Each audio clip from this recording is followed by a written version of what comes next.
Michael Jackson musical starring the singer's glove? Yeah, it's a puppet. It's a puppet musical. It's a puppet musical that no one asked for. No. We truly don't need. No, Johnny Depp, just go. This is what the problem having weird. too much fucking money. Just go Amen. be rich somewhere else. Like, Yeah. honestly, you have an island. Just go live on it, away from everybody else. You and all your scarves can go. And Amen. You can play puppets over there. You we and don't your need to oily see it. mustache can go live on that island on your own. Exactly. Wow. Okay, Enough. guys. I need to talk to you about something very important. Oh my God. If you have the same thing that I have, and I guarantee you might. do. I think we might. Have you guys seen Jason Derulo's picture? Is that what you're talking about? No. Oh, okay. All right. I mean, I know who he is. First impressions, Christina. This is on his Instagram. Oh. I have to go. I got two opinions here. I had to go right now. I had to go right now. Damn. He hot. That's exactly it. Cassie just zoomed in on the part of the picture. Yes. So, okay, let me describe this. Let me describe this picture to the listeners. Let's talk about the double action. It is Jason Derulo, who Jason Derulo. So, okay, just for reference, so we know who we're talking about. He is hot. Okay, Yep. He's shirtless in this picture. I think there may be a waterfall involved. Yeah. He's damp in the best way. Yeah. And he is wearing very tight, very short shorts, and his dick makes it look like a skirt. yeah. You can't even see like the middle section. It just slides right across. That is a goddamn baby arm. But okay, so he posted this. It became quickly his most liked photo on Instagram. Shocking. Wow. Weird. And that was basically his response. He's like, strange, weird. Didn't expect us to go this way. Like, I'm so surprised. We didn't expect it to go that way either. I know. Because it's almost out of your goddamn pant leg. It almost fell out of your skirt, sir. An elephant trunk. Jesus Christ. But then people were saying that they think that it's photoshopped. So take a look again and tell me if you think it's real or photoshopped. Well, I mean, obviously he's not in the picture twice, so. Oh, well, yes. That You part. can do a lot of things with shading with Photoshop and stuff. But no, I think it's real. It's believable to me. It is believable. It looks well, yeah. I'm You're going to go with real? I'm going to go with real. Okay, and I'm then buying Cassie, it. just one more buying look. We're going to zoom way in. Zoom way in. Whoa, sorry. Okay. What do you think? It's Real or hard to tell Photoshop? because hard to tell. with Facetune there is you can stretch things out, but it distorts shit around it, and I don't know that it's the stuff around it is distorted to make me feel. I think it's real. Big fucking dick. Yeah. That should be our fuck, marry, kill. Think of all the people who have like we've heard stories. Like him, Orlando Bloom, and we know Orlando Bloom's got a baby arm now for and sure. Pete Davidson, right? And Pete Magic Davidson. Dick. I mean, okay, I'm going to say that I think it might be. I think it might be because I think it's real. I think it could be. We'll put it up. We'll do a poll on our Instagram. We'll put this picture up. Yes, we'll do a poll, just zoomed all the way in. It has to be a story, real or not real, and like have people vote on it. Yeah, it'll be a poll. Yeah, remember to do this. I will remember to do this. Good. Okay, because so I'll actually be gone. I'll have a real job next week. Congratulations! Look at me working for 9 to 5. I got a job. I'm so excited. There you go. Perfect. Well, my news, big news. Yeah. Saga. Get your tea hair on. It's on. It's on. Okay. Did you hear about Justin Timberlake this week? Yes. Okay. Holding hands. That was what was. That's what you wanted to talk about? Yep. There it is. Okay, here's the thing, though. Okay. I haven't seen the video. Have you guys seen the video? Yes, I have. You have he seen the video. was rashed, capital T. It was like obvious. Like, Okay. you know how people are. You can tell even when they're sitting down that they're drunk. He was drunk. Okay. No excuse. Sure. Obviously. Well, and it's but just I like, definitely am more handsy when I'm drunk. I'm more flirty when I'm drunk. And even I would never go beyond just being like, oh, you know. Well, but see, I haven't seen the video. So to me, knowing that he was drunk and seeing the picture, it didn't necessarily look romantic to me. Okay. It kind of looked like, you know, he was holding her hand, but it could have been a situation where I know, like, when we've hung out, I've been like, I've wrapped my arm around.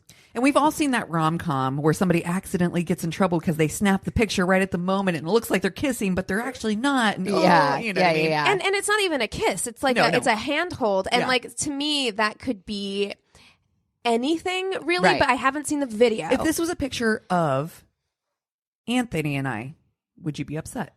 No. Okay.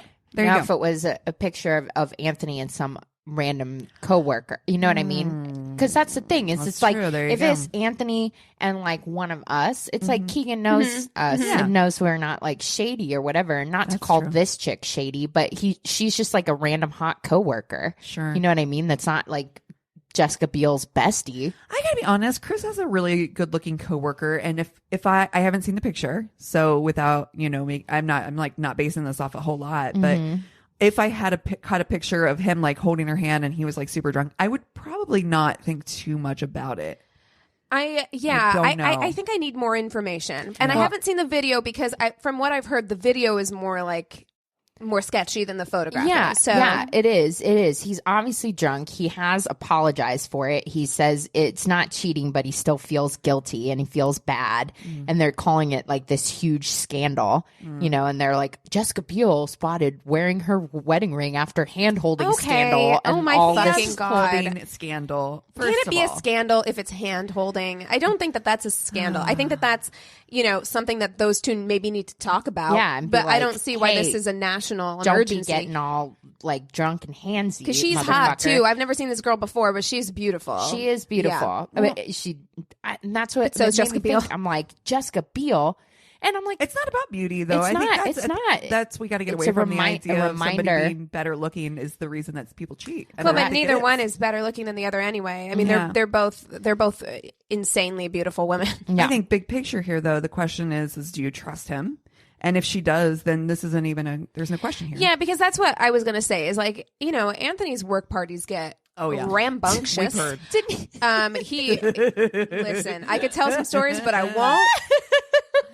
won't shade him like that on this podcast. But his work parties get insane, and like he's got good looking younger coworkers, female coworkers, and if I saw an Instagram story of them like drunk or whatever and him like touching her arm or something like that, I still don't think I would freak out because I know him well enough that I would be like, nothing really like happened there. I know nothing happened there. First and foremost, I think Anthony values his life.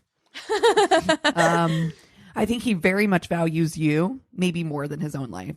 Yeah. So the fact that he values both of those things makes me feel like that would just be innocent behavior, no matter how that girl took it. Right. Because that he would never between our guy friends beating the shit out of him and him losing you, he would never. Yeah, I mean, this whole thing, I didn't view it when I looked at the video. I was like, that's not cheating. That's just somebody being like really drunk and inappropriate. Sure. Definitely inappropriate. If I was like his wife, I'd be like, dude, come on. This like, is some behavior we should talk about. It would for be sure. irritating. I wouldn't think he was cheating. I would just think he got out of control, like drunk, and, and it's like that's behavior that needs to be talked about. And to be fair, I travel for work, and there's been many times where like when you hang out in a co-ed situation with coworkers and you get fucking shit-faced, nobody crosses well, I'm not saying nobody, but I've never worked with anybody who's personally crossed the line with me. But you definitely get in situations where you're like, I'm so drunk, and you're hugging on people, and you're like Cassie, dancing, and you're you and I are similar in that, like, we're tactile people. Yes. Like, and so whenever we are out drinking, if we're out doing karaoke, my arm is around you. I'm like, I want to hug you. Like that stuff.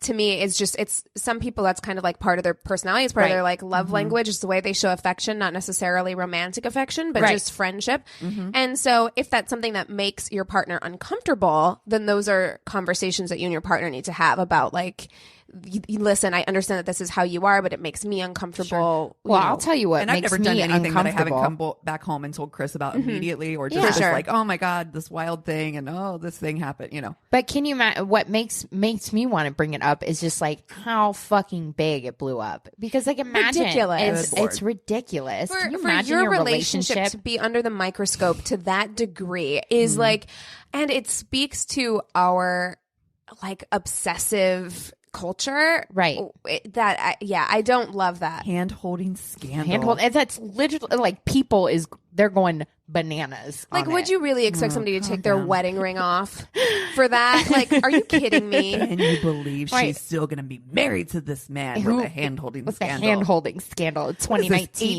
1890. I know. Like, it's so bizarre. It is.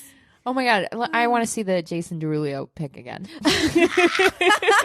Please hold. Oh, shit. I mean, I cut his face off because it was like, it doesn't oh my God. No, his face is great. No, like, he has a great face. He came out and said, like, he's like, I'm just Haitian, baby. I'm not photoshopping anything. Oh. That's how we do it down here. Oh. I was like, okay, all right. Spicy. Okay. You speak French?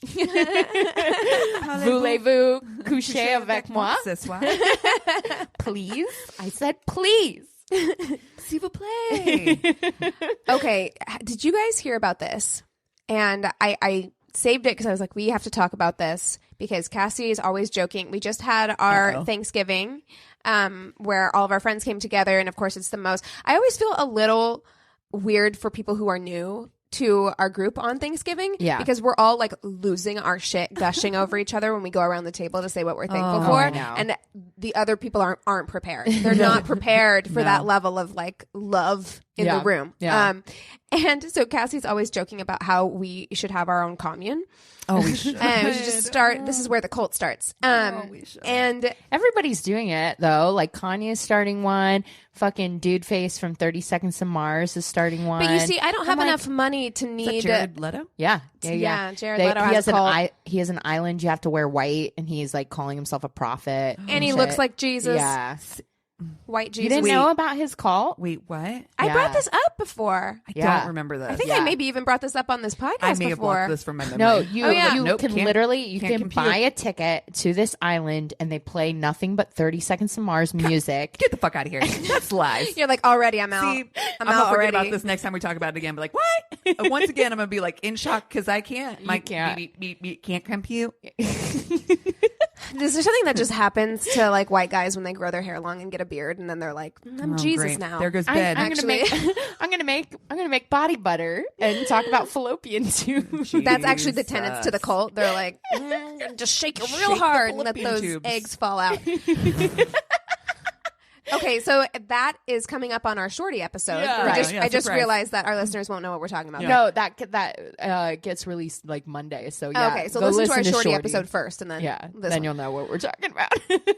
Okay, so there were these 7 girlfriends in China. Oh yeah, did you see this? I love Dude, this. their house is I love this. dope. Bananas. Too. Did you see the pictures of the house? Yes, I love it's this. crazy. They completely renovated it. Okay, so there are these 7 girlfriends who in 2008 they got together and they were joking about how when they turn 60 they're all going to buy a house together and retire together. Yes, ma'am. And they just kept talking about that, and then eventually they found this home that needed to completely be renovated, so they got it for like a really good deal, and it's a 7,535 square foot home, and it's fucking gorgeous. It has a huge living area on the bottom, and then a bedroom for each of them upstairs. I love this. And they live together now. They all moved in together.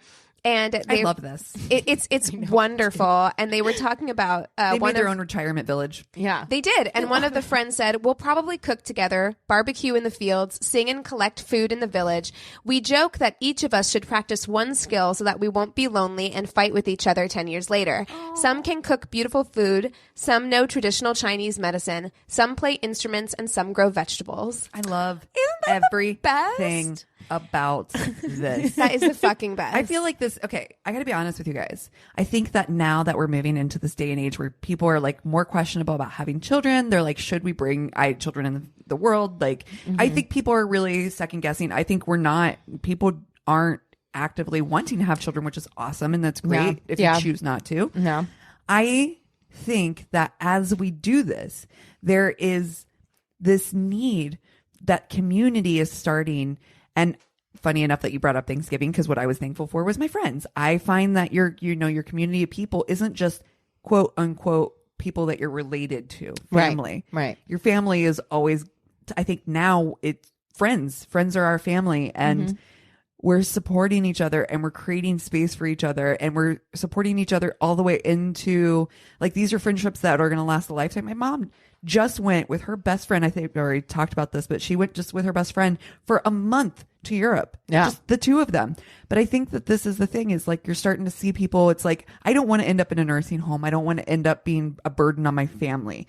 I have friends, and we can all, support each other. Right. In a community that isn't sterile. I want to do one of those like doomsday prepper things where we get like our own shipping containers and stuff. Have you seen those? Yes. Yeah. Yes. Well, listen, I fully recognize that this is how cults start, but well, I mean, yeah, nobody's in charge. But we could buy a plot of land for the cheap, the cheap in Missouri. I'm just saying, we could buy a lot of land.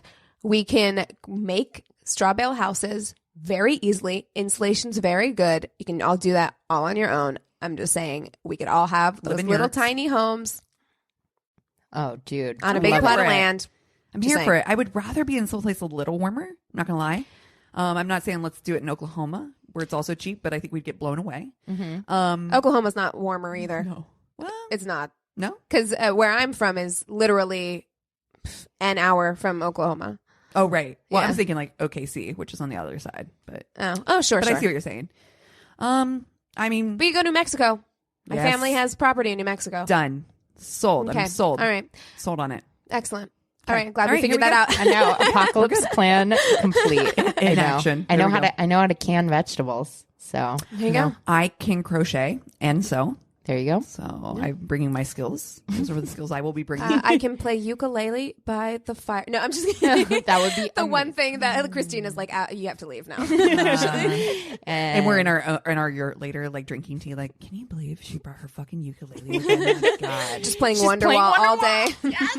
Why does she only know how to play Wonderwall? Because everybody only knows how to play Wonderwall. Oh my gosh.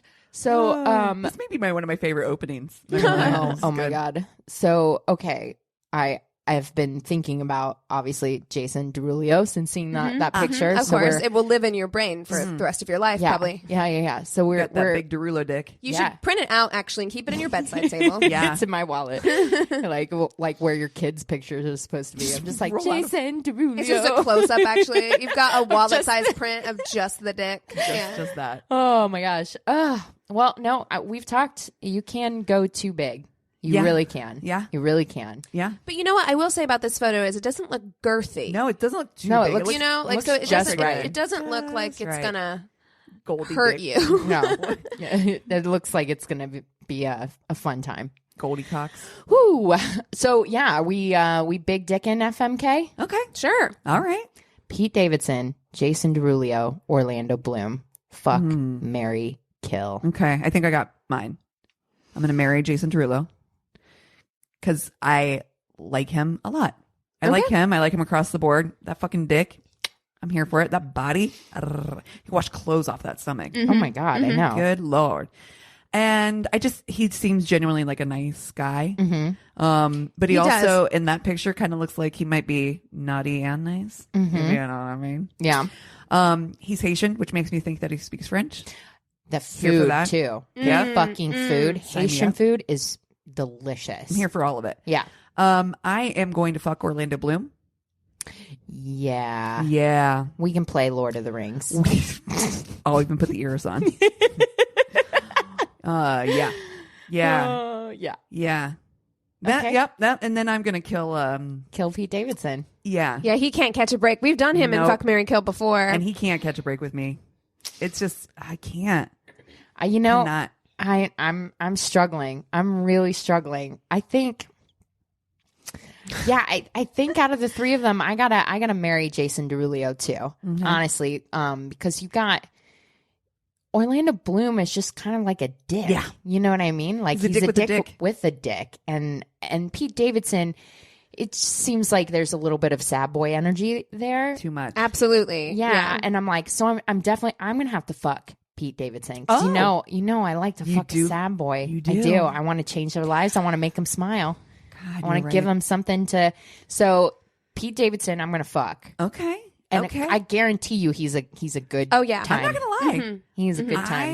You're changing my mind. Yeah. Okay. You're right, because Orlando Bloom's going to be a lazy ass lover. Oh yeah. Well, God and you damn. know he is because okay, so I'm having a difficult time right now. Okay. All right.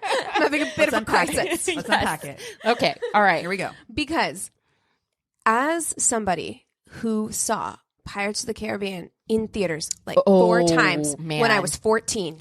How many dreams?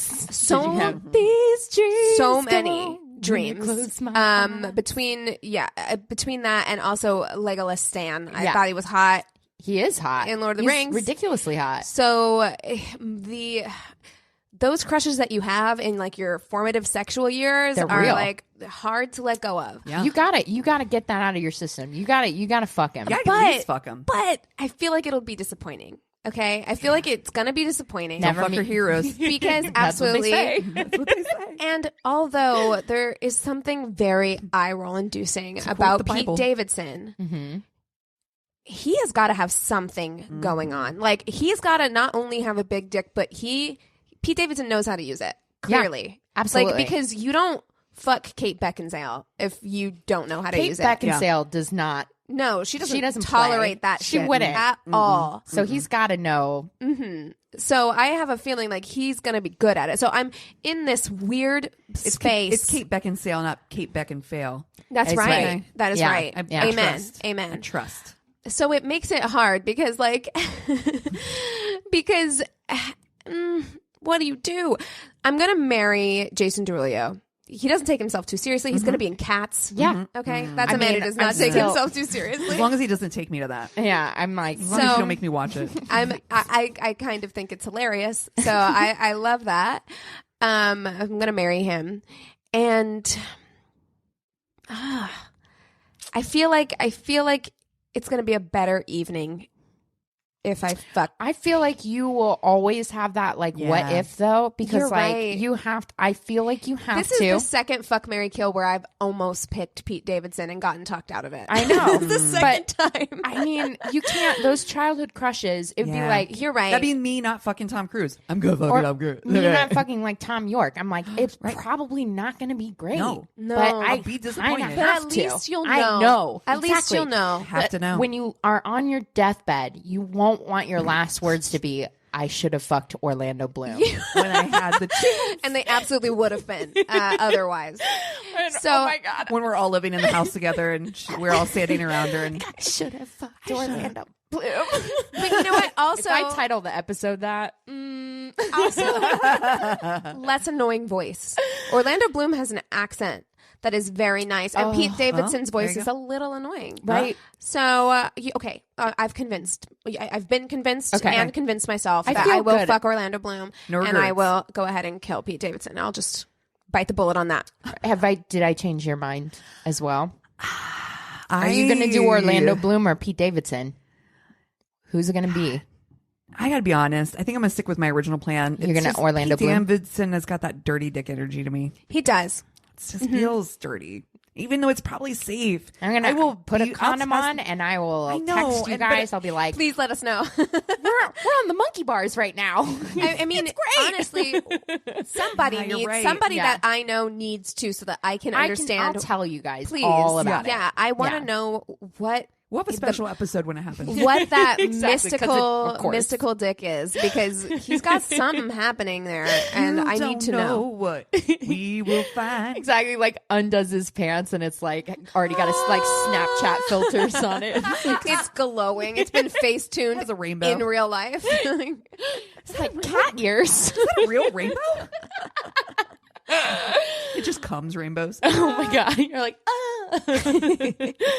oh, to be the pot of gold. Well, you guys want to take 5, and then we'll come back with stories. Yes. Right. Awesome. And we're back. Yeah, I'm gonna start us off. Mine comes from Reddit. Like I said in the shorty, I found this thread of wait staff sharing their worst date horror stories, which make me laugh as somebody who dates and who did used to work in food service. It's always just super Did you fun. see that thing that I tagged you in our Facebook group where I was like, have you met my friend Christina? Because that guy, he was on a first date, and the girl spent like a full 5 minutes trying to convince him that he didn't need to tip, and so he got the waitress, and he was like, she'll be needing a box because she's leaving now, and made her leave. That's awesome. That's big dick energy. It is. You made her leave the date. You're like, I'm gonna stay here and finish my food, but you can go. Well, I told you about the date that I left because they tried to all lives matter. Oh no! Oh, see, no. Bye. It was the first one that I just actually like. Your patience has worn thin. You're like where you're at right now. Yeah, I like, actually. You know, it's the holidays. I'm not. I don't this have time. isn't. I can't. Do I want to argue this or change? No, I don't. I'd rather just go home. Okay, so bartender here. So I used to work at a place that was well known for our wings. I had what was obviously a Tinder date come in belly up. I greeted everyone and got the ball rolling. After a few drinks, I could tell they were very obviously into each other. I was happy that they were happy. But as we all know, shit happens. Mm-hmm. And it was about to happen literally. No, I knew it. I knew it. I make a pass back their way and ask if they want to do another round. They both eagerly agree, and while I'm making their drinks, I hear the guy say, "So what do I have to do for a kiss?" Aw, cute. The girl thinks for a second and then says, "Eat a spoonful of their spiciest sauce." Oh, no. She's like, I have a challenge for you.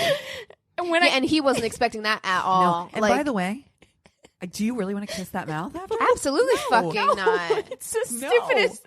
It's the dumbest thing. Who is playing like truth or dare like that? That's fucked up. Imagine someone having a spicy mouth and then going down on you. Oh no. Oh my God, it burned your clit off. I just clenched and oh no. I just crossed my legs. When I come back with their drinks, he asks me for a side of our hottest sauce. I tried so hard to talk him out of it. When that didn't work, I did the only other thing I could do and grab my cook to witness this idiotic move. Yep. Motherfucker, you gotta come out and see this shit. You bring back a house out and you're like, fucking watch this. In fact, you like casually get out your phone. You're like, I'm going to record this actually. Yeah. You're like, TikTok's going to fucking love this. Cook brings out the sauce and gives it to the guy. Oh. We warn him one more time that this is an awful idea. Guy shrugs us off. Of course he does. Oh, it's fine. I got it. It's not that hot. Tips back the little ramekin. Oh, no. Things were fine. At first, tears were streaming down his face. I got him some milk. I think we're over the worst of it after 5 minutes pass. I was wrong. Oh, no. Oh, no. Oh, no. Oh, no. Oh, I gotta say, I think he kind of deserves whatever's coming. I do too. Dude. Nobody needs to kiss that bad. Dude kicks off his shoes, stands up, and runs to the back of the bar. As he is running, poop starts escaping his pant leg and leaves a trail all the way to the back. Oh my God. No. I couldn't believe it. He refused to come out until his date left. He never got the kiss. I just cannot believe This guy had the forethought to take off his shoes before he publicly shit his pants. To be fair, they were really nice kicks. Also, oh my, that is a spicy poop. Just shit streaming down your leg. He's like, I'm gonna shit myself, and kicks his shoes off, and is like, whoop, whoop, whoop, whoop. Oh my god. Oh, crying. Oh, I'm crying. And yeah, you know that poop stings too. It burns. it stunk, burns. and it stunk. I had a spicy lamb curry the other night, and I was just like, I know. I feel you, dude. I feel you. Oh, look, no, yeah, that's. I get it. You gotta impress your date or whatever. I'm not but coming out sir, there. Make her leave. I ain't coming out. Make her leave. He's there till closing. I want to hear from the girl on that Me date. Too. I want that girl to the girl's story is like, so when I date with this guy, he wanted to have a kiss. Not want to kiss him.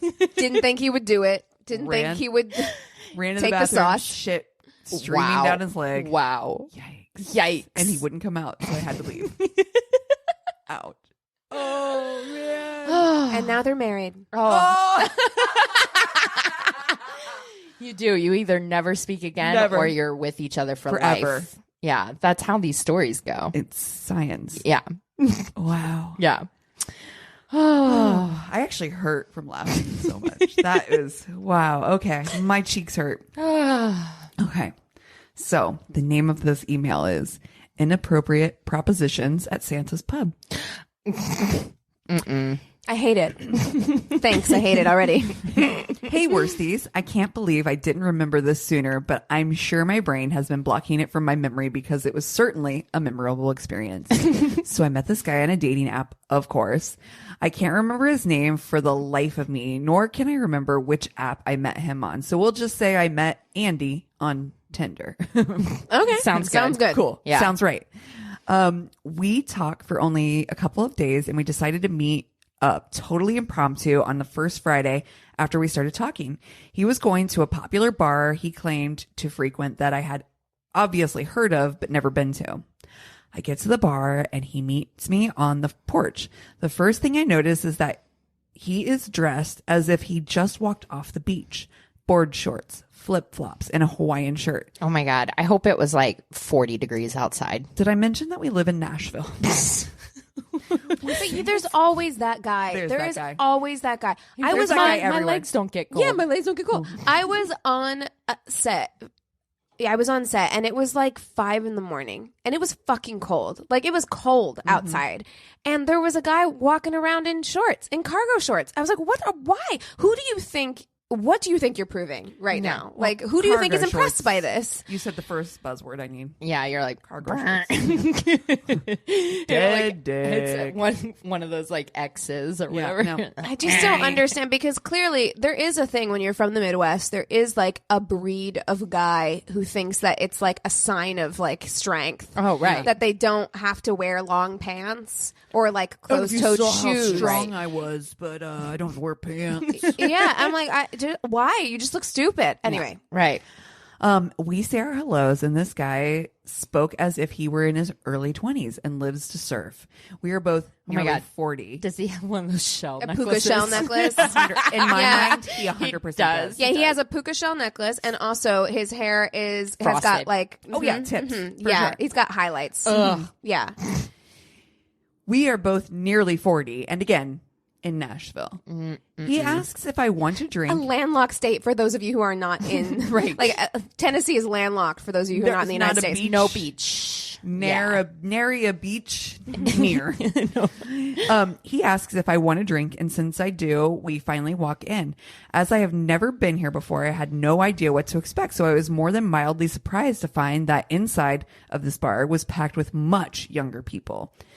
Oh, this is a huge turnoff for me. 100. It's huge. I'm not saying now, that we hang with some younger people. We do, but this is the reason why I our call friend group people, has been finely cultivated, though. Right.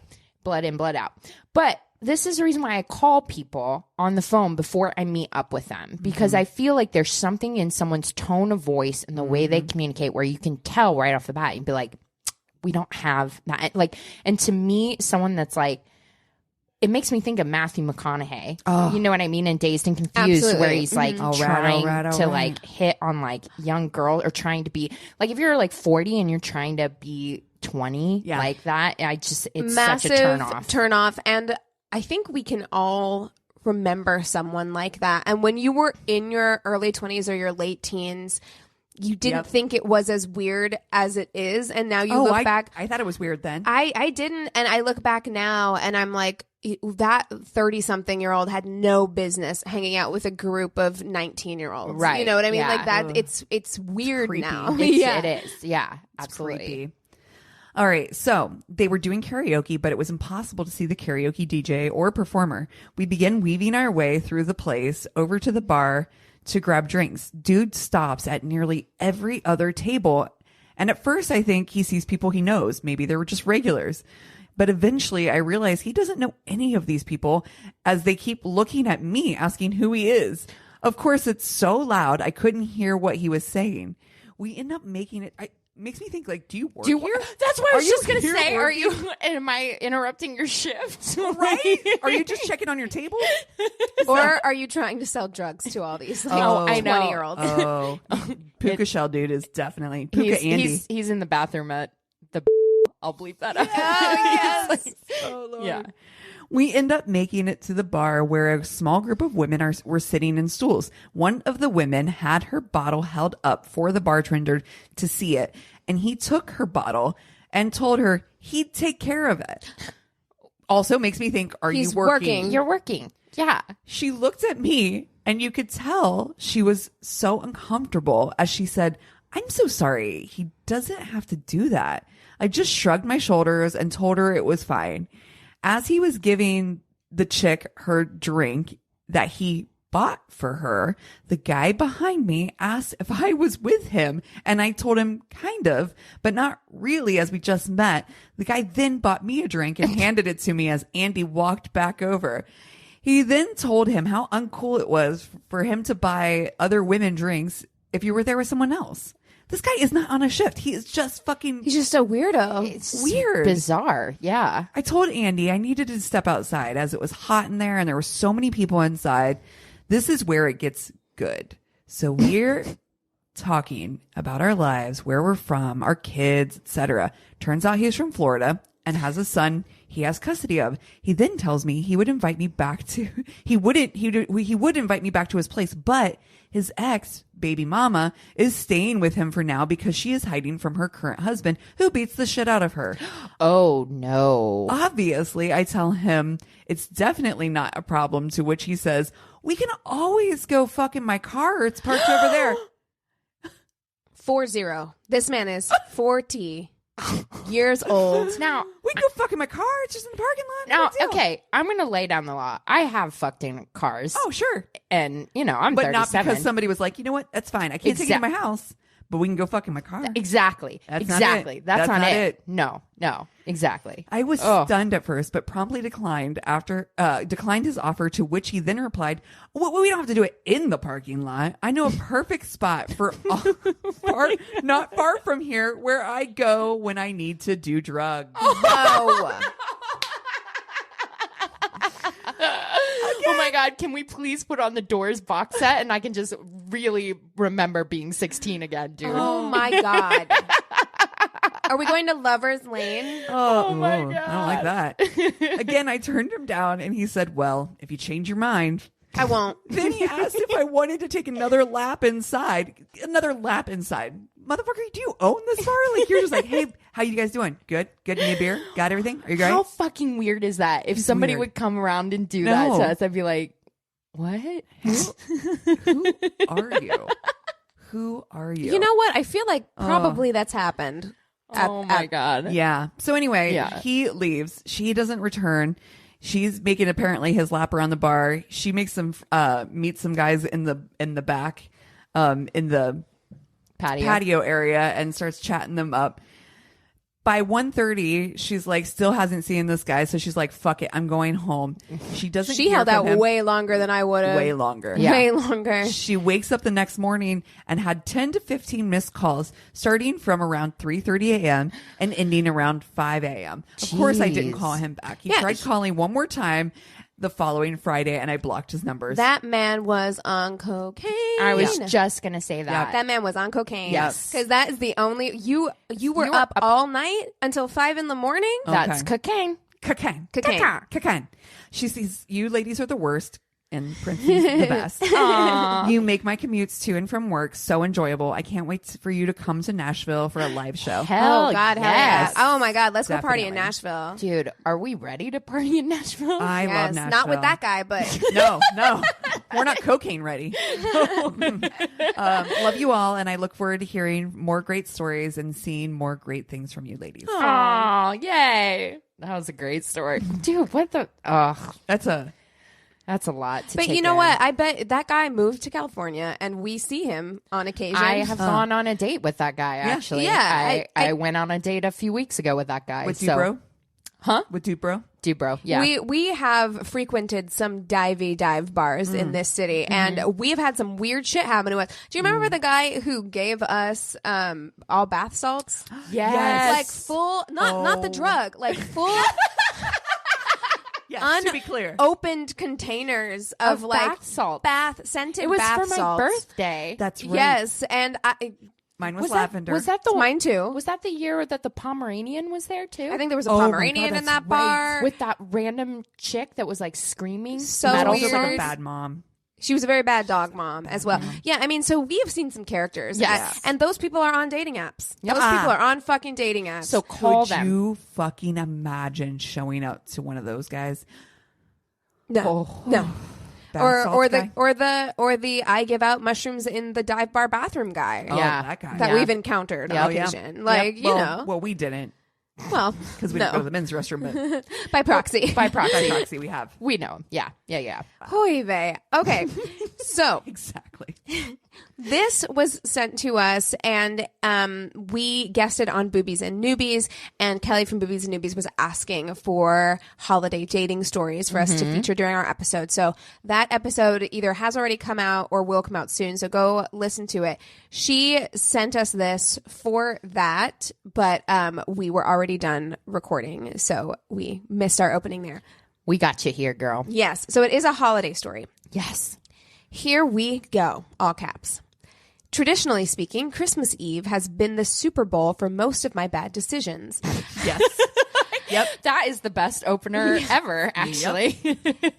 And this year in particular wasn't going to interrupt my stellar record of train wreck mishaps. So I'm dating this guy in college, and this was to be my first Christmas meeting his extended family already. Oh, The my night before armpits are already Christmas, sweating. we decide to go eat sushi, and we run into my bar manager and his girlfriend.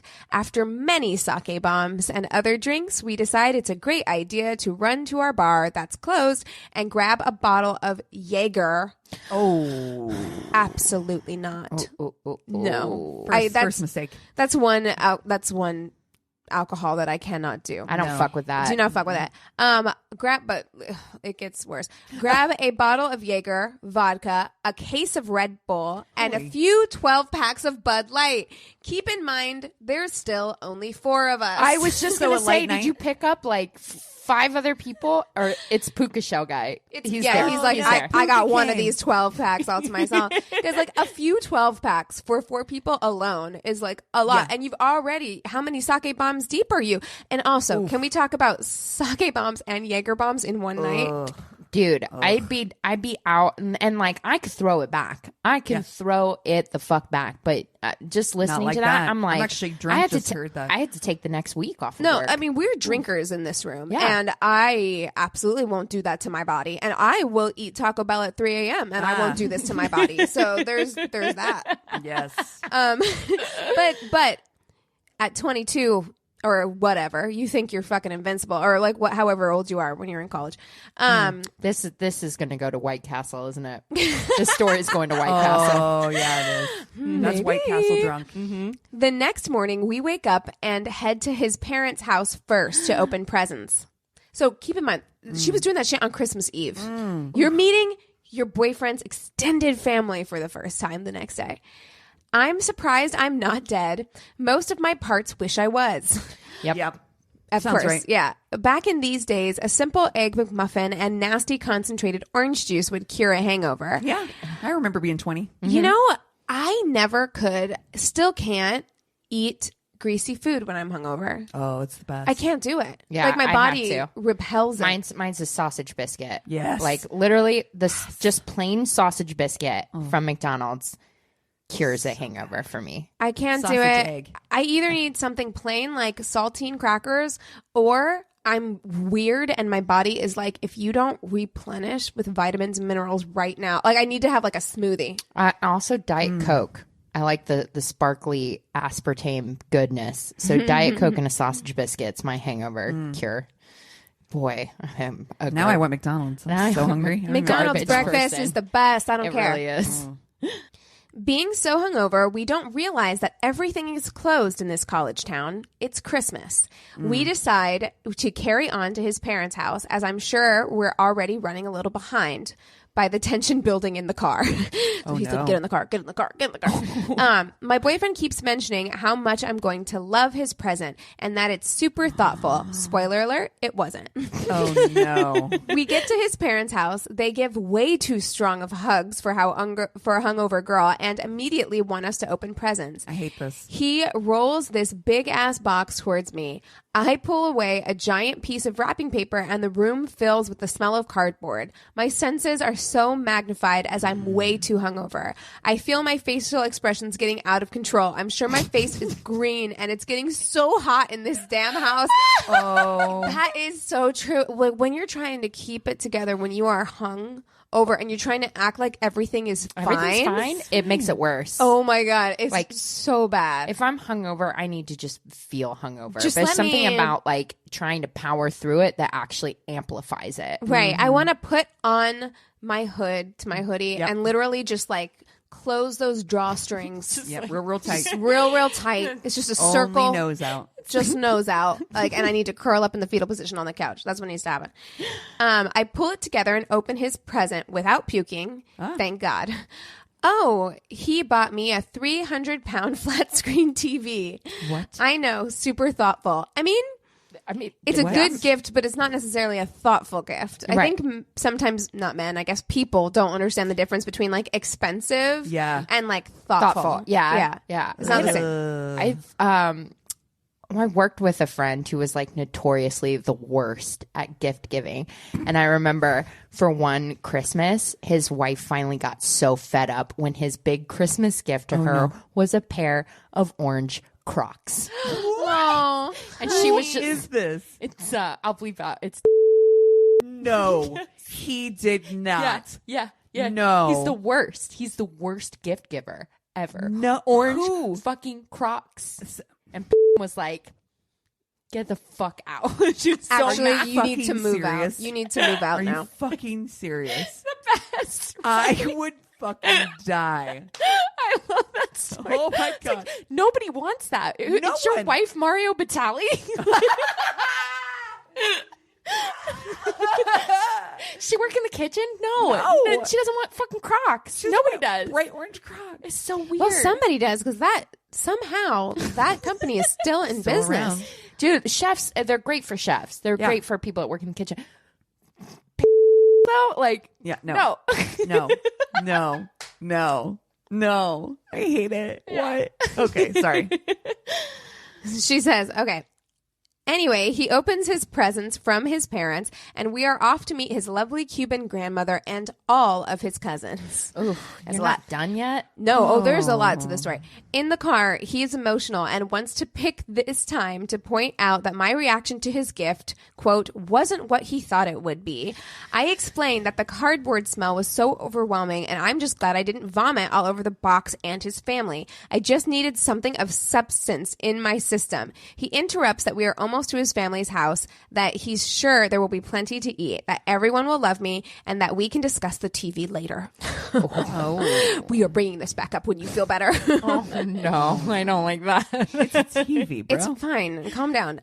We pull up to this adorable white house, probably 1,000 square feet, and as we open the door, we are hit with the most amazing smells of food. The dishes must have been slowly simmering to perfection for about 50 hours. You could tell that the food had love behind it, and if you couldn't, you felt it by all the hugs and kisses from his closest 25 family members. Oh, small That's a tight house. Yep. Hot house. Hot. You're fucking Full of sweating. smells. Yes. You're sweating Jaeger at this point.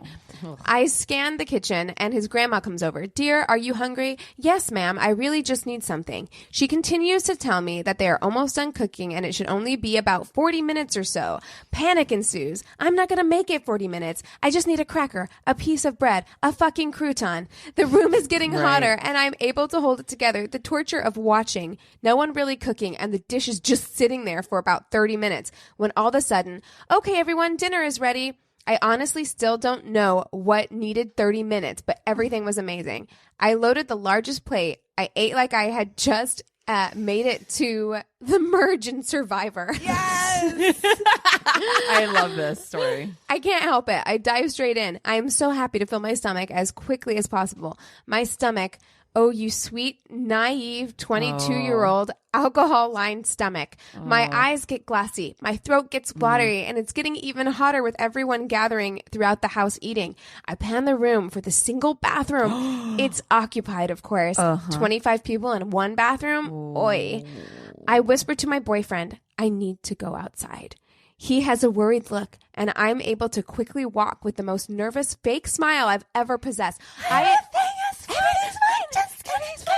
You're pouring sweat. You're just dripping sweat at this point. I'm outside. It's 36 degrees. Feels amazing. Steam is coming off of every part of my skin. I run to the tree line behind his grandma's rose bush, her favorite. The entire meal was revisited as I threw every single thing up. No. The sounds that were coming from behind that bush would have scared children from miles away. Afterwards, I took a minute and thought, I wonder how many people are watching through the small kitchen window. As I turned slowly, I heard many footsteps and furniture adjust. So I'm sure it was a show. I make my way back into the house where the most unfortunate thing occurs. Completely ashamed, I take myself back inside, and within minutes, I feel a million times better. Everyone hangs out for an extremely long time, and I happen to fall asleep. My head is in my boyfriend's lap, and I'm occupying only my side of the couch and his lap. I feel it necessary to point out that although I was a complete train wreck, I wasn't about to take up too much couch space. She's from the Midwest, because I would have done the same thing. I'm like, one cushion. Squeeze up your whole body into one cushion. Anyway, I fall asleep, and apparently this is where I decide to start moaning.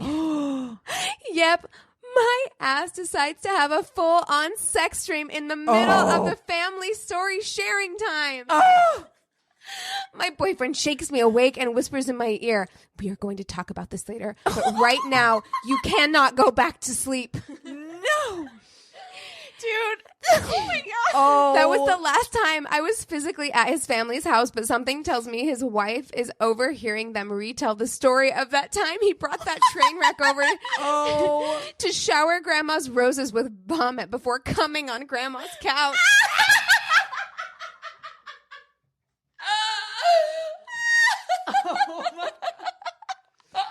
That's the most mortifying thing I've ever heard. That's the most. I would have left. I'm like, I'm sorry. You can get an Uber back to the dorm. I gotta go. I gotta go. We're gonna talk about this later.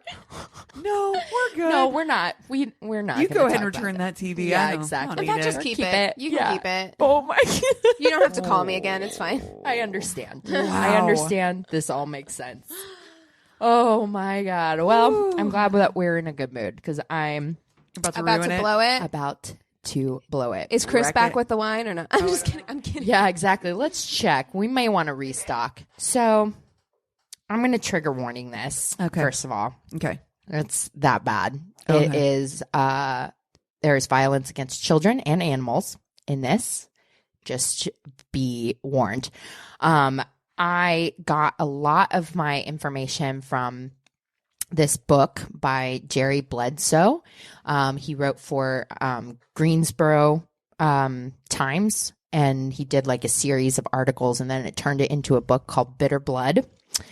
And I listened. So familiar It sounds now. super familiar. Yeah, I listened to Southern Fried True Crime, which is another podcast. By the way, her voice is like honey. Oh, really? It was I've wonderful. never listened to it. Yeah, it was. I love a good Southern accent. Yeah. like a molasses Southern accent. Yeah, Yes. really enjoyed that podcast. And then I guess I found out afterwards that it was on a My Favorite Murder live episode, but Okay. I never listened to those, so like I must have missed it. But this is the Bitter Blood murders. I know this. I know this one. I know. Yeah, We this probably one's- do, yeah. You would you know it, but this is about as crazy in love as you get, Okay. and I'll explain why I chose it as we go. So we'll start with Susie Sharp Newsome.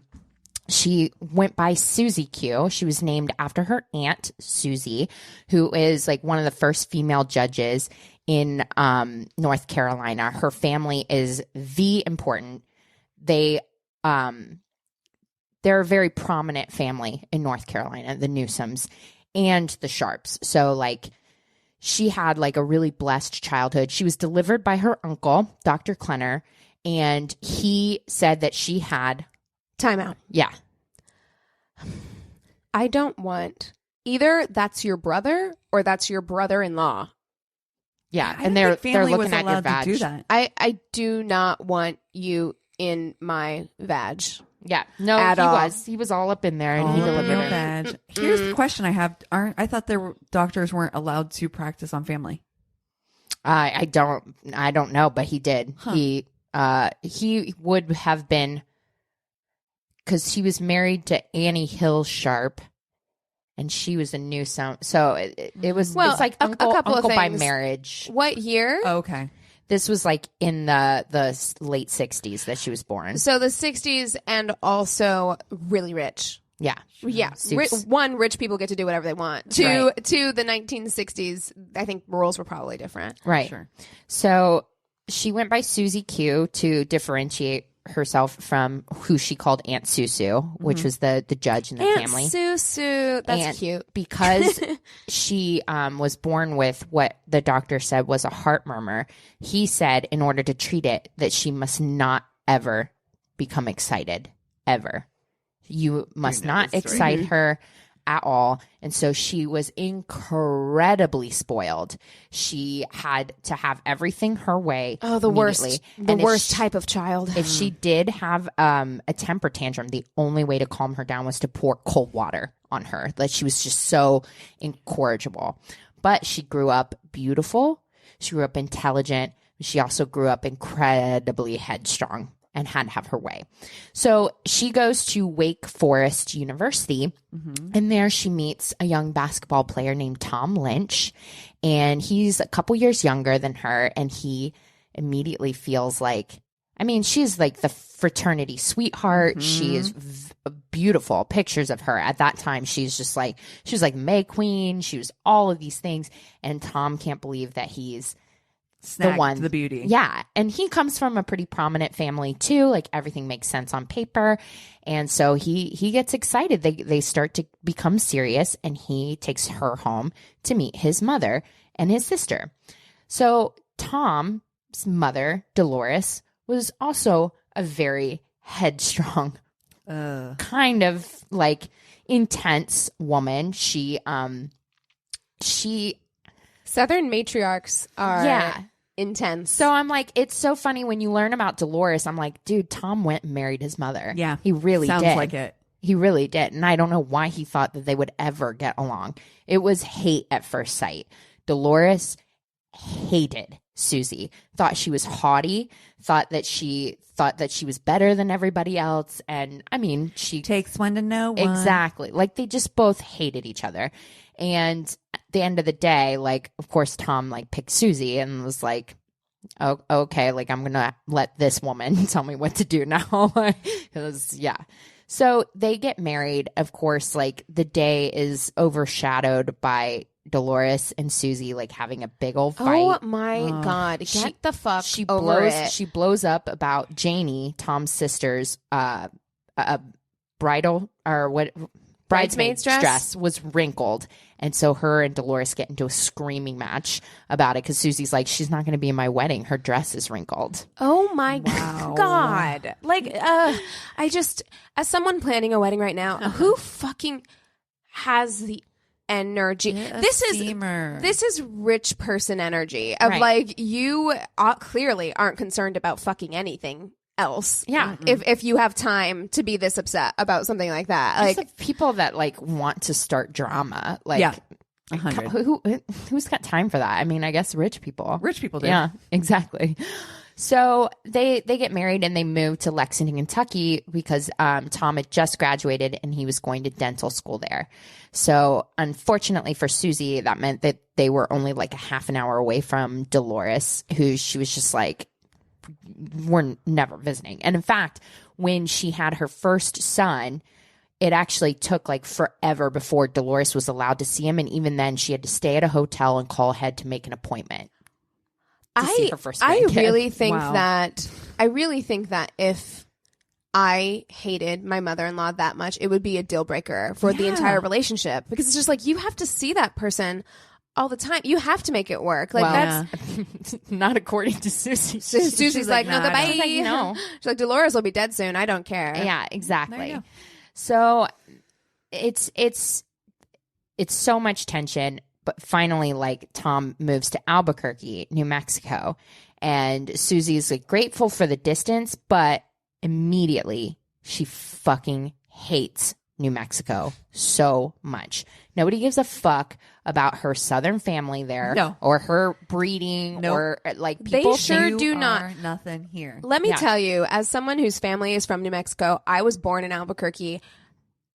New Mexico is a different animal. Albuquerque specifically is. I was listening to Behind the Bastards, and they were talking. It was Robert Evans and Billy Wayne were talking about Billy Wayne Davis. Were talking about Albuquerque, and both of them were like, "It's a weirder place than you would think it is. It's a completely bizarre place." And yeah, they give absolutely, of anywhere I've lived, they give less fucks about like status and stuff like that. They just don't care, which is great. I personally like that. They don't care. Like, so that's where we're building our confidence. Actually, if you're used to that, like if you're used to getting attention for being like a special like that, they're not going to give you that kind of attention in Albuquerque. Absolutely fucking not. Yeah.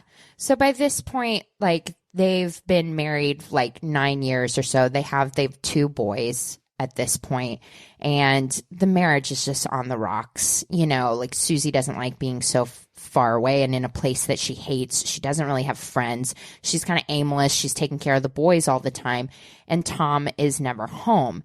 Neighbors hate her.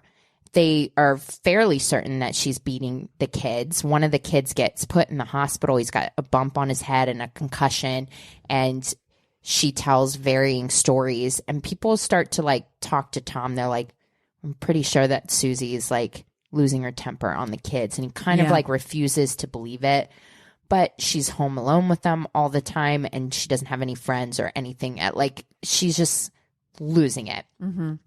So her lashing out, and she her grandfather gets sick back in Greensboro. And so she uses it as an excuse. She's like, I'm going to go back while he's, you know, sick and, you know, take the boys back and visit them. As soon as she lands, she files separation paperwork and is like, yeah, and I'm not coming back. Tom said it's not really a surprise at all. Like things have been going so sour for so long, and he didn't really fight it. He felt really bad about, like the kids. Yeah. And I did watch an Discovery Investigate. Is called Southern Fried Homicide. And it was genius. episode 1, season 1, episode 1. It's called Kissing Cousins. And so it has Tom Lynch on it. They interview him and some of the other cops. And so she took the kids with her to Greensboro and then filed. So something that I learned from Marriage Story, if you file and you have the kids in your custody with you in that state, it's going to be really fucking hard. If you're living somewhere else, it's going to be like nearly impossible to get custody of your kids without moving back to where they are. Yeah. And here's the other thing too. At this time, it's like the late 70s, and it's just like Custody goes to the mom. Custody goes to the mom. Yeah. He wasn't fighting for full custody. Right. He just wanted to see the kids. He just wanted his fair share. Yeah. So they get back to Greensboro, and Susie is just like, I mean, you're separating from a 9-year marriage, even when you're unhappy. I know this, that it's still like a change. It's a transition. Mm-hmm. She's aimless. She doesn't know what she's doing. She decides on a whim to go to China to teach English. And okay. I can understand, like, I feel like people react to trauma and change in different ways. Yeah. Where, like, some people, like, hunker in or hunker down and just try to, like, day by day, step by step, like, right. Or some people are a little bit more impulsive. Yeah. And are like, I'm just going to move to China. Well, here's the thing. I'm impulsive. I think I would lean that direction of just, like, especially as somebody who moved a lot growing up. Like, I was just having this conversation with Anthony that this is the longest I've ever lived in a place. And it does, you start to get, no matter how happy you are, you start to get that, like, oh, I need to leave, you know? Yeah.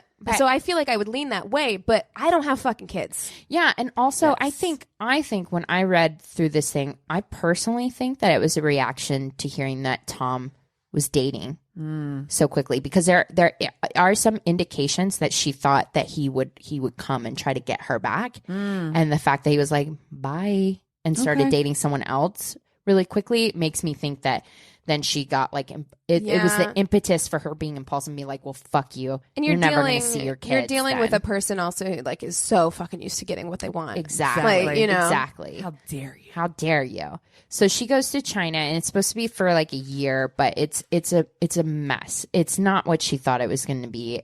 It's polluted. She's living in a place that's not up to her quote unquote standards or what have you. So they only make it like 6 months. When she gets back, she moves in with her parents, Bob and Florence Newsome. And Florence is like, she looks terrible. She's completely different person. Like, okay, she was always spoiled and headstrong, but she was like fun and social when she grew up, in that's how people knew her. People liked her. She had friends. She had social engagements. She comes back from China and everyone's like, she's so different. She's lost an insane amount of weight, dark circles under her eyes. She seems withdrawn and just depressed. Sounds drugs. Sounds like depression. Oh, like that's true. Big time. Yeah. You know? And so her mom's like, okay, this is not like you. You need to go see your uncle. Now, let's talk about her uncle, Dr. Fred Klenner, Sr. He has Can we skip this part? He has a clinic that even up into the 80s still wasn't integrated. It was segregated. It was segregated. Into the 80s. Segregated. Oh, waiting room. He in the hated 80s. In the 80s. In South Carolina? Where are they at? North Carolina. North Carolina? Mm-hmm. He hated communists. He hated minorities, and he loved him some Hitler. Oh, so Thanksgiving with him would have been real fun. Yeah, is what you're saying. So much Hitler stuff in their house. Loved Hitler. You know what else they loved? Vitamin C and B12, which Dr. Klenner was like, vitamin C cures polio and multiple sclerosis. Oh my God, you are not a doctor. I feel like this is a person who was just like, I'm a doctor. And everybody was like, okay. No, but that was his son. Dr. Klenner was actually a doctor. His son, Dr. Fritz Klenner, not a doctor. Okay. I'm sorry. Hold on. You named your kid Fritz. You're not allowed to be obsessed with Nazis and name your kid Fritz if you live in North Carolina. No. Fritz Klenner grew up with a father who obviously had very strange beliefs and was very, I mean, I can only imagine what that childhood was like. However, he's like, I see what you're at. You're like level 8. I'm going to pump this bitch up to 21. This one goes all the way to 11. Exactly. He goes whole hog. He is a liar big time because he's just an underachiever. Like, he goes to college and he's like, oh, yeah. I graduated. Totes graduated college. Didn't graduate college. No. He's like, I'm going to Duke University for medical school. I'm like top of my class. No, you're not. No, never went to Duke. Also, he was in the CIA. He was a hero in the Vietnam War. He was in the FBI. He beat off a group of black people one night who tried to rob him by using karate. Beat off. Okay. By beat off, he means like literally just gave them all handies, right? Yeah, it's insane. And so people his age like call him Dr. Crazy. His dad either refuses to acknowledge that his son has a problem or what. Regardless, he lets him work. Dad isn't really all there. I mean, like, he's not the best judge of what's normal or sane. Right. So he lets him work at his clinic. So there's 2 Dr. Klenners in this clinic. They both love vitamins and Nazis. So needless to say, they are technically like, that's her uncle and that's her cousin, but they're not close with the rest of the family. They're kind of the black sheep of the family because thank God. Yeah. Jesus. It's extreme. Is he the one who delivered her? Yeah. The senior one. Actual shit. Yeah. I am not letting my Nazi brother-in-law anywhere near my vagine. Yeah, no. Whoa. Yeah. Absolutely not. Yeah. So, okay. So she goes in and Dr. Klenner Sr. is like, you have MS, which is something he told like everybody. Cause then he's like, and I'm going to give you vitamins and cure you. So here's an actual bucket of B12. So just take 50 in the morning and 50 before bed. Pretty fucking much. So soon, like her energy comes back because B12 will give you energy, but it's not going to fix the fact that she's like obviously dealing with some mental health This is issues. the 80s. Like she should have gone to a therapist. Right. But people were like, therapy is scary. So we're just going to send you to this quack doctor instead. And pump you full of vitamin C. Yeah. Yeah. And it's at this point, like she begins to become like more and more paranoid that like Tom is going to take her kids away. And like, this whole thing, and that's what makes me think that it's got to be some mental health thing. But obviously, she didn't go to a therapist or anything like that, or really open up to people. So it's only speculation that she was like, people were like, she's just became super paranoid. She became very overprotective of her kids, especially once she brought them back from China. She was like, they were not allowed to talk to their dad on the phone. They were not allowed to talk to Dolores on the phone. And like Florence is like, they're living with her. So she's like, they were just like not allowed to be kids. They weren't like allowed to go outside. And then. So they were raised quite opposite of her. Right. Yeah. Fritz starts coming over. Fritz, her cousin. Doesn't need to do that. And Florence is like, why is Fritz coming to our house late at night? I don't like it. And pretty soon gossip starts spreading around town because, you know, they're first cousins. It's not cool. Even back then, like that just wasn't something that like people did. Yeah. First cousins, not ideal. No, not great. I don't like and it. like people are just talking because their behavior is like, it's just different. And so now this is like the icing on the cake. Of everyone, okay, there are so many people in the state of North Carolina. There's a lot. There are so many. Mm-hmm. And there are so many who are not Nazi liars. Or related to you. Yeah, there are so many things here that I'm like, why? And here's where I come, because I'm like, I read a book, I listened to like 2 podcasts and watched like an Investigate Discovery about it. So these are my 2 cents. Take it with a grain of salt. But what I read into it is that like she had always gotten her way, and she was just. It seems like she was feeling like things were slipping, and obviously like this paranoia and depression, that sort of thing, was someone coming in. Yeah. Fritz was somebody who literally in 1 year alone got 52 permits for 52 different guns. That's a gun a week. Literally was preparing for end times and was like, I've been in the CIA. I've had these covert missions. Like, he's like rugged and outdoorsy and stuff. And I feel like she just got to this place where This guy can protect me. This guy can protect me. Yep. Yeah. And he would say, I'll protect you. Like, Tom will never get those kids, that kind of thing.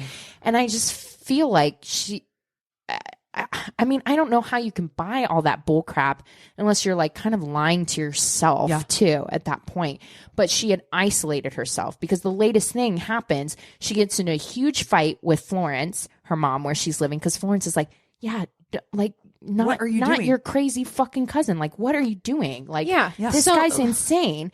And she's like, you're never going to see the kids again because she likes to play the kids like pawns. And like, you can't tell me what to do, and moves out. Florence is like beside herself. Well, I have to say this.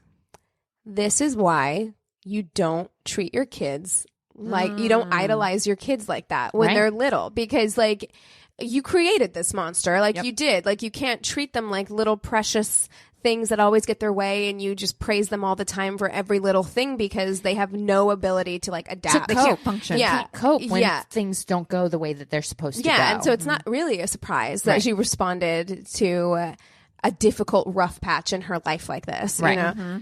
So, and this is the reason why I tell this story, is because once she moves out and moves into her own place, of course, Fritz like moves himself right in.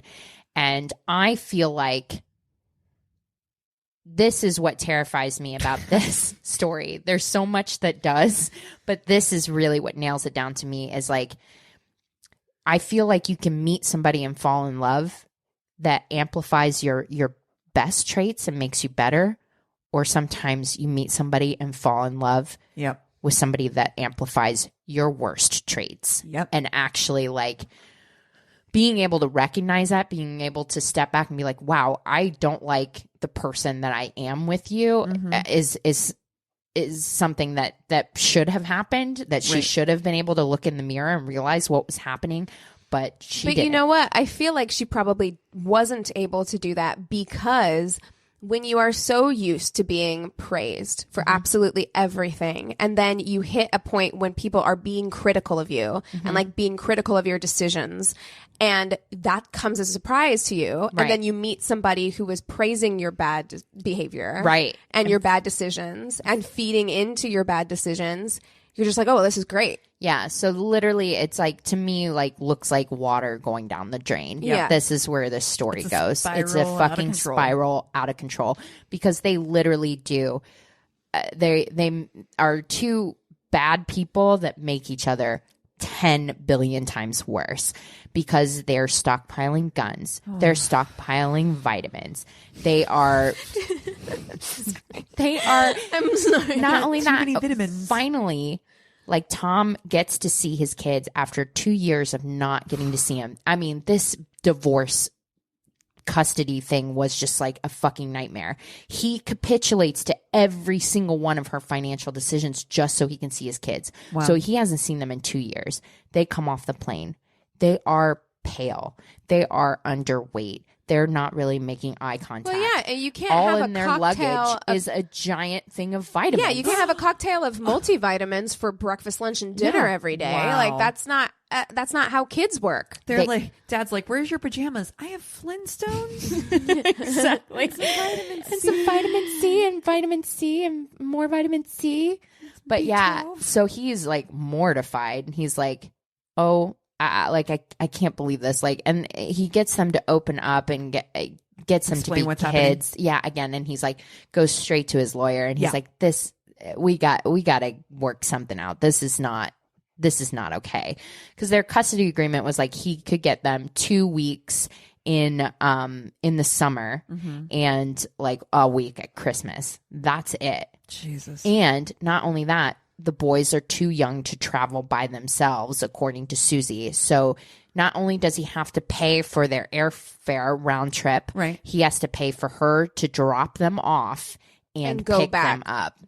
Yeah. So how old are they at this point? Like they're like 10 and 9.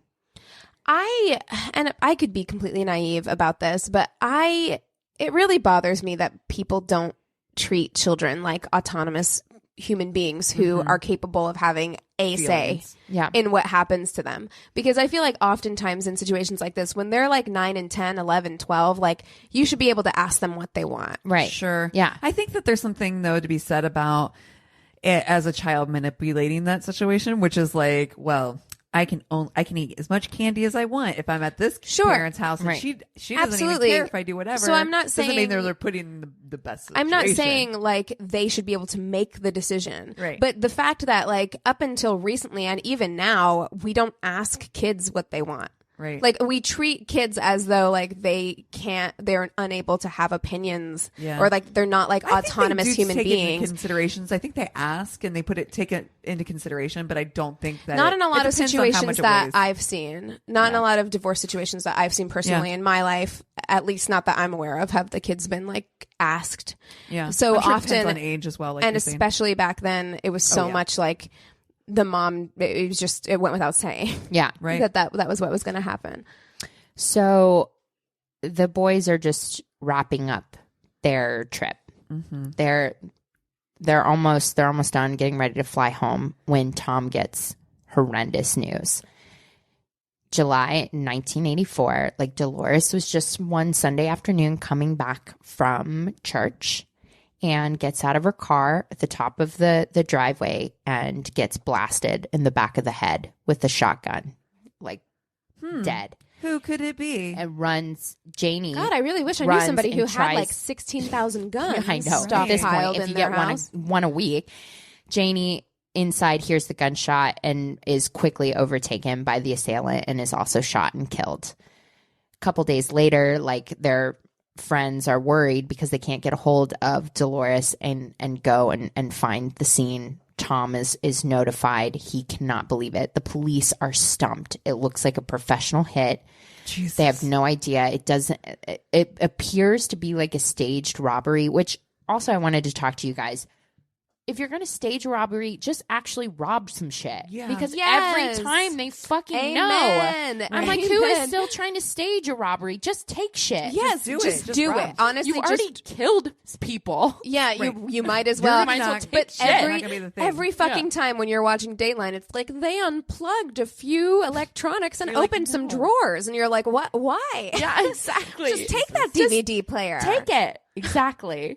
Anyways, not to give you tips. Exactly, but it always just drives me nuts. I wondered if it drove you guys nuts. Yes, no, it absolutely does. 100%. So stupid.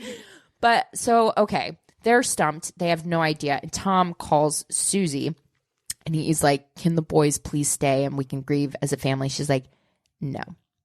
So the boys are back, or what have you. Tom gets this really nice card actually from Bob and Florence Newsom for like condolences. They're like, we are so sorry for your loss. Yeah. He takes that opportunity to reach out to them. He's like, listen, like, I know miss she's your the daughter. boys. I know you love her. Exactly. And they're actually really kind to him because Susie's behavior is kind of quackadoodle. Yeah. And Tom's always been a nice stand-up guy. They've never had a problem with Tom. It just didn't work out. Sure. And they agree with what he's saying. They're like, the boys could use some time with their father, and we do want you to have a good relationship. So this correspondence is happening like over months and months, and they agree. They're like, you know what? Like at your next custody hearing, we will help you. We'll help you out. We'll testify. Tis not. Yeah. So the weekend of May 19th, 1985 comes, and this one's rough. Bob and Florence are at their mother, like Hattie's house, because they're actually planning on moving in with Hattie. Hattie is like in her 80s, and she has a whole big house to herself. I love an old lady named Hattie. I know. She still did her gardening and everything. She's a spry 86-year-old. And Bob and Florence would stay there on the weekends because they were helping her fix it up, and they were going to move in with her. Someone breaks in and shoots all three of them. Along with that, they actually also brutally stab and overkill Florence. So Florence is just like obviously the target of this. So the police are like, this is huge news. This shit does not happen. A triple homicide that looks like an execution in Greensboro, North Carolina. Like, get the fuck out of here. But let's look at the links here. Yeah. You have one side of the family that had a hit out on them. That happened in Kentucky. So maybe the police departments didn't communicate with each other. Correct. Sure. But as soon as they talk to Rob, who is Susie's brother, he go, it's so weird. Just last year, just like not even a year ago, the lynches were. Yeah, that's so weird. And they're like, isn't that so odd? That is weird. That is weird. And they do actually look into it, and they're like, that's really strange. And not only that, the one clue that they had that they were like, this is really weird, was like burned paper in between the bodies that had come out of Bob's briefcase. And they start to piece together like, oh, this must be like custody paperwork and shit like that. Shit. So they're like, they're pretty on it, like right away. They're like, okay, like Susie is obviously the common denominator in this. They're talking to Tom because as soon as Tom hears about Bob and Floyd, he calls the police department immediately. He's like, he says in the documentary, he's like, I was still in the chair. I had gotten the call. I hung up and called the police department. Like I didn't move. That was the very first thing I did. So they're pretty hip to it. A lot of people are like, this is what's going on. So they end up finding out, like, they talk to Fritz, and Fritz is like, nah, I was out camping with this dude, Ian, all weekend, so it wasn't me, bro. So they're like, cool. They talk to Ian, and, like, 5 minutes into interrogation, he's like, he's with the CIA, and I was trying out, like, I was supposed to be his driver, and then he was going to introduce me to his CIA contacts. Now, poor Ian is bless your heart all day because he's 21 years old. He grew up like going camping with Fritz and like growing up with his CIA and FBI stories, and actually, bless his heart, believed them. Which the police are quick to be like, hey, do you know like all of this is so fake? And he breaks down. He is overwhelmed by guilt before even like he doesn't have a lawyer or before getting any kind of legal agreement. He's like, what can I do to make this right? Like, I'll wear a wire. I'll do like, he feels responsible. I need to fix this, which ends up like playing to his favor later, but puts his life on the line to wear a wire, not once, not twice, but 3 times to try to get a confession out of Fritz. But he's just kind of a dumb 21-year-old. Oh, God. The closest he gets is finally on the third time, where Fritz finally goes so far as to say, listen, I'll write a paper saying that you thought it was a hit for the government and you're not going to see me again. Okay. And like, that's finally enough for the police to be like, that's enough of a confession. Like, we got to go. Yeah, we got to take this guy pick out. him up. So they're on their way to like get a warrant. Fritz is like hightails it back to the house in his Blazer. Always a Blazer. So to his house that has 52 guns in it. At least. Fantastic. Yeah. That seems safe. The house is surrounded by detectives. Okay. And they're like, Tom gets really upset about this because they're like, why didn't they arrest him? Why are they just watching the house? And he's like, I think that they were cowards because they knew that he had all these fucking guns on him. But that's not cowardly. That's fucking smart. Exactly. So but here's what happens next. This is the bad part. Yeah. If you don't want to hear it, I mean, it's bad already, but this is the real bad part. Fritz packs up like a bunch of camping supplies, and like the detectives like call and they're like, we need to get police out here soon. It looks like they're going to go on the run. He packs up Susie, packs up the 2 boys and their 2 chow chow dogs. And they back out of the Blazer and start driving off. So then they pursue. They're like, all right, we gotta pull him over. We gotta arrest him. Well, Fritz decides to pull out a 9mm Uzi submachine gun and start shooting. He shoots, like he actually, like police are trying to barricade him, and the police officers are like looking, they see Susie, like literally just like this one cop's like, it was chilling. I made eye contact with her, no expression whatsoever on her face, just blank look as Fritz pulls out a fucking submachine gun and starts shooting at cops. Wow. They're on like busy streets. There's a civilian, like there, I mean, people are ducking for cover, and someone's firing a submachine gun. So they pursue. He gets out. He shoots at people. He injures like 3 cops. Finally, they get him trapped, and they see the car like a little bit ahead. He's like stopped, and they're kind of like tense, waiting. They think he's going to get out of the car again and start firing the machine gun again. Except all of a sudden they hear a giant clap, and the car explodes.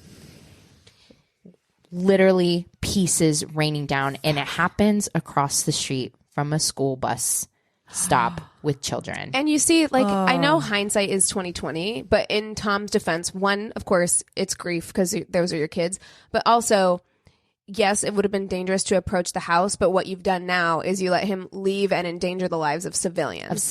Yep.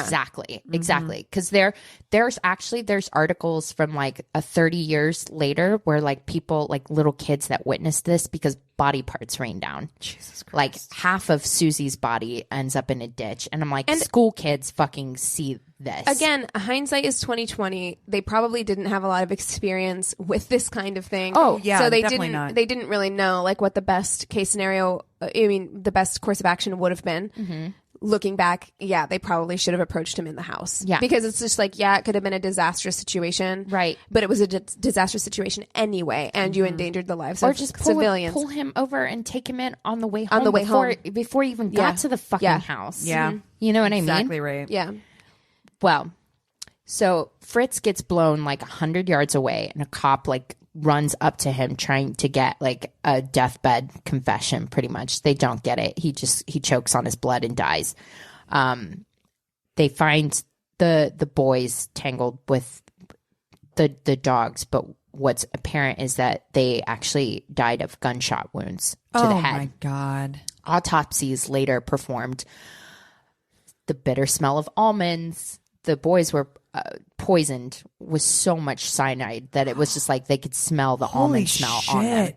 And what's even more heartbreaking is Susie's hands had gunshot residue on them. Susie is the one who killed her kids and detonated the bomb. It was under her seat. Imagine, Tom, you've lost your mom, your sister, your in-laws, and your kids. Yep. All in less than a year. And Rob. I don't know how you recover from that at all. Rob lost his mom, dad, grandma, sister, both of his nephews in less than a couple weeks. Jesus Christ. Yeah. Yeah. It's insane. All told, like 9 people lost their lives because these fucking people went in this crazy love spiral, like paranoia, which is just insane, where she had to have her way so much that she would rather everybody be dead than to... She's like, burn it down. Yeah. Wow. Yeah. It's insane. And then immediately, like, they're trying to get the scene together, and the cops all say that's like, we hear another clap, and it's thunder, and the sky opens up, and these huge hail come down, and it's like the worst storm ever. And they all say it was like even God was mad. Like God was real mad about what happened. And I just like heard that, and I was like, oh my God, I have chills. Right? Chills. Mother Earth was like, nah, fuck you. Now, to this day, like the only cop that Tom isn't really mad at, this one detective that worked the initial case, like his parents' case, he's the only one, because in the papers, people are blaming Fritz and saying like Susie was like a Patty Hearst kind of character, that she was like blah blah blah, and Tom's like went on any news thing to be like, that's not bullshit. How it was at all. Like they both are equally culpable. Responsible. Yeah. So that detective refused to like close the case, like just because they were dead. It was like, no, I'm going to solve this. And he was able to actually trace ballistics or whatever from that crime to a gun that Tom had, or to a gun that Fritz had, and sold back to a gun shop on the way back from the murder. Jesus that Christ. Gun shop was like, oh no, they were both here. Yep. So he knew, Tom was like, as much as Susie hated Dolores, she would have had to have been there when she was murdered. And the police also thought there had to have been 2 assailants. So they got proof and were able to go to a grand jury and convict both Susie and Fritz for those murders. Because look at her personality type. You think anything fucking went down without it being exactly what she wanted? Correct. Like that's what she needed. She needed things to be what she wanted them to be. So I have a really hard time believing that she was powerless in that situation. She was totally there too for the murder of her own parents, because look at the stab wounds on her mother with as much as she hated her mom. Did that? Yeah. 100%. So I know that one's soup's rough. That one's infuriating. Ooh. It is infuriating. It's really, really upsetting. I will say that honestly, like the Jerry Bledsoe book is really well done. If you're a fan of true crime books, definitely pick it up. It's called Bitter Blood. Also, like I said, the Southern Fried true crime episode is really good. If you want, like, she goes like really, really, really in depth. I know this one was kind of long. And no, it's good. It's necessary that it was that long, because you needed all of that detail and backstory, and so much happened and so many people died. So many vitamins, so many Nazis, and you just, there's nothing good is going to ever come of that. But yeah, here's the moral of the story is, like, don't date people that just capitulate to you and capitulate to your bullshit. Like I've never been able to stand that, and I certainly don't now. When people are like too nice to me, I'm like, no, call me on my bullshit, challenge me, because how's that going to make me a better person? And also, you know? It's especially with like Fritz's dad, it's a profound lack of, like, the way that he grew up so profoundly fucked him up. Clearly. The book goes into it like so much, and it's like, just because you understand it doesn't mean that you're like, of course it's not a pass, but it's kind of like, it is one of those things where it's just like, we can't just bring kids into the world and just like fuck them up like this, because it has disastrous consequences. Correct. Yeah. It's wild. So there you go. Okay, good. That was a good one. Palate cleanse the fuck out of that. What are you guys watching? Well, I'm in mine. Same old. Castle, Call Midwife. Yeah, but I did listen to a new podcast, which I was just looking up, which was I was trying to find out what the name of it was because I couldn't remember. It's called Your Own Backyard, and it's about the disappearance of Kristen Smart. Ooh, it's actually really good. It's Your Own Backyard by Chris Lambert is who narrates it. It's really good. Chris Lambert from Shadowbox? Yeah. No, I'm kidding. I was like, wait, what? Wait, that's amazing. Wow. No, a different Chris Lambert. Yeah. Okay. One we don't know that I'm assuming. Got it. This is not him. All right, great. No, it's called Your Own Backyard, and it is interesting. Nice. I have done the dive. Awesome. Yeah, I also started listening to Detective Trap, which is also good. Oh, it's the female detective for Anaheim. Oh, it's really good. Okay, cool. Yeah, those are both good. I do need new podcasts. Me too. I need to do a deep dive on it. That's why I was like so excited. I got to listen to that new one. I'm just like, ooh. I'll check that one out. That sounds good. You got a Southern accent and you're telling me about true crime stuff. I'm like, I'm here for it. Yeah, I like it. So yeah, totally. Are you watching anything new? Call the Midwife. Just on that Call the Midwife train. I'm just still on that train, man. It's so good, dude. This season is killing me. You're on what, season 4? Five with the deformities. Oh, yeah. That show's amazing. That's where I'm at. So good. So I started Watchmen. It's really good. Nice. Really, really good. I just caught up. We watched episode 6 last night, and that's the episode that everybody is losing their fucking minds over. Yeah. And rightfully so, because it is so well done. That episode especially is so well done. And while I wish I had rewatched the movie before watching the show just to get like a refresher, you don't need to be well versed in that universe to enjoy the show. So yeah, because it's a sequel, right? Yeah, it's like 30 years later. But right. they do call back to some of the characters in the original Watchmen. So I'll check it out. Yeah, it's very, very good. And then Anthony and I went to a screening yesterday. We've just been killing it with these screenings. Yeah. We went initially to go see Richard Jewell, which is that new Clint Eastwood movie. But while we were in line, other people were going in for a different one, and Anthony just went and asked, and they were going in to see 1917. And I had heard good things about 1917, and so we were just kind of like, can we go see this one instead? And they said yes. Whew, you guys. I don't think I know anything about this. Whoa. So it is a World War I epic. It's Sam Mendes who did like Road to Perdition and Skyfall and American Beauty. Sure. It was so I want to see it. Good.